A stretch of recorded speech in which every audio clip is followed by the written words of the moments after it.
Hey guys, what's up and welcome back to the channel. Today we're going to be trying out what it's like to fly on the Qatar Airways A350-900 from Doha, Qatar over to Singapore. This is pretty interesting because this is their older product, their non-Q suites. I of course have already flown the Q suites on the 777, and next week I'm going to be trying it on their A350, their updated version, which is the Dash 1000. So let's go straight over to the plane and see what it's like.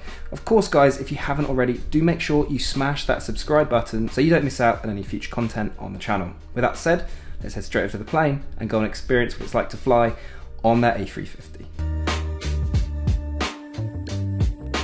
In Doha, the majority of boarding is at a remote stand, which, whilst frustrating, gives you such a cool perspective of the scale of the aircraft.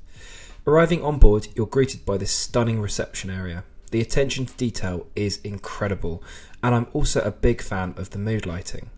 Once airborne, this area doubles as a snack bar, offering Lanson Black Label champagne, fresh fruit, and various chocolate, crisps and cereal bars. Qatar also sets out fresh roses as a centerpiece, which is unnecessarily extra, but I love it. Right, first things first, let's go check out the seat.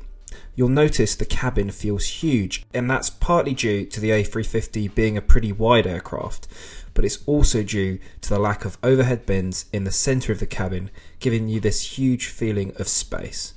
Qatar's A350 seats are a modified version of the BA Aerospace Super Diamond seats. I find these to offer great privacy due to their staggered configuration and are really comfortable. Whilst your feet do go in a cubby, which I'm not the biggest fan of due to a restrictive sleeping position, there is more room than many other competing seats. This though is at the mercy of stowage space, of which there is less here. However, there are some pretty smart features, such as the stowage bin by your feet for your shoes. To the right of your seat there is an armrest stowage bin which holds some noise cancelling headphones and a bottle of water. The armrest is actually adjustable and it's controlled via your seat control panel to your left. The other controls are pretty standard, though there is a massage function, but I can't say this is particularly great in my experience. It's certainly not like the ones you get in the mall, for example. Next to this there's a headphone jack. As always, I used my Bose sound comforts for this journey. And below there's a power outlet, USB charger, amongst a couple of other inputs I have absolutely no idea about. You also get another stowage bin below this, which actually has a good amount of room to store your belongings in. I opted to chuck my clothes in here whilst I changed into my pyjamas. I'm a big fan of Qatar's in-flight entertainment system. My highlight of course is the outside cameras, which I quite often put on in the background if I'm doing some work or eating. In terms of movies, Qatar does pretty well with this, with a solid array of movies to watch, though this doesn't match up with the industry-leading Emirates, which is yet to be trumped in my opinion. There's a small table space which I use to place my laptop on during meal times. There's also a light and some magazines and a safety card. You'll see another water bottle holder here, which I wish they'd left another water in. It's worth noting that the Qatar A350 air nozzles are only featured on their window seats. I'm a big fan of having these, so make sure you're in a window seat if you want them. Qatar have spec'd the window blinds similar to what you get on the Emirates A380. I prefer these over the standard shutters, or indeed the Dreamliner's dimming ones. Shortly after takeoff, I was offered a warm towel and asked what I'd like to drink. I opted for some champagne, Lanson Black Label on this occasion, and an orange juice. I was also served some warm nuts. Now it was time for the food service. I folded my table out from just under my TV. It's fully adjustable, so you can move this closer or further away from you should you wish. Take note, BA and Virgin. Then the first thing you should know about Qatar is that they offer dine on demand. I love this concept and wish more airlines followed suit. It's ideal if you've already eaten in the lounge and would like to eat later, or say you just want to take a nap. As you can see, the attention to detail here is really just something, and comparable to first in my opinion. So first up is an amuse-bouche of smoked salmon, followed by the pumpkin and lemongrass soup.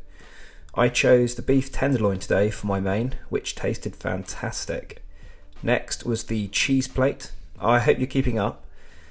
Next was ice cream, which was really just right to finish. I was then provided with a hot towel and some Godiva chocolates. These I actually had to save for later as I was so full. Now dinner is finished, let's get the bed set up for a nap. Qatar provides a pillow and blanket for you. You can also request a mattress topper should you need it, but I found it perfectly comfortable without one. Now you can request your bed to be made up, but come on, I think I'll manage. In terms of comfort, and aside from the foot cubby, it was very comfy and I had a solid nap. For some reason, I got the older Amenity Amenity Kit today on the flight. The new kit is a bricks one, not that I'm complaining though. It comes with a large bottle of aftershave moisturiser, a miniature Amenity aftershave, Rituals chapstick, some earplugs, though I'd suggest buying some silicone ones, they're perfect for flying, eye mask, and some flight socks.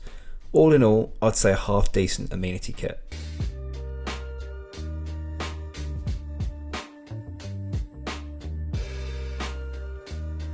I hope you enjoyed the video. That was an absolute pleasure to fly. I really do enjoy Qatar Airways, and I think even on their older products, it is still an outstanding product to fly. Of course, let me know what you think in the comments below, and give this video a good thumbs up if you enjoyed it. Thanks very much for watching, guys, and I'll see you all again very soon.